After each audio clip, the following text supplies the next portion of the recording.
Этот край слывет безымянной пустыней, он и есть пустыня. Так описал великий русский писатель Иван Александрович Гончаров Якутию в далеком 1854 году, возвращаясь из кругосветного путешествия в Петербург.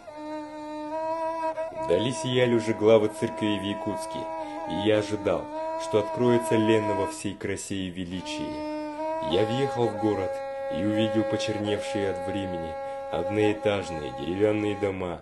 Все-таки это Русь, хотя и сибирская Русь. Подъезжая к реке, я вдруг как будто перенесся на берега Волги. Так оживлены поля хлебами. 40-градусный мороз, и ничто не шелохнется.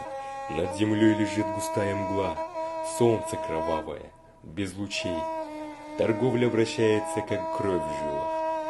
Вот и повозка на дворе, мороженые пельмени из струганина, балык, ушканов дивно. Все обращено в камень. Якутская лошадь, в ней могущество. Она сильна, крепка, ступает мерно и уверенно. Сколь холодна и сурова природа, столько же добры и мягкие там люди. Якутия сегодня развивающийся туристический регион. Земля бескрайняя, озера синие, сугробы белые, кругом леса.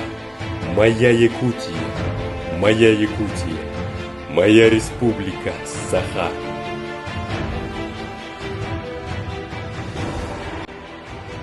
Приглашаем вас в Якутию, воспетую Гончаровым.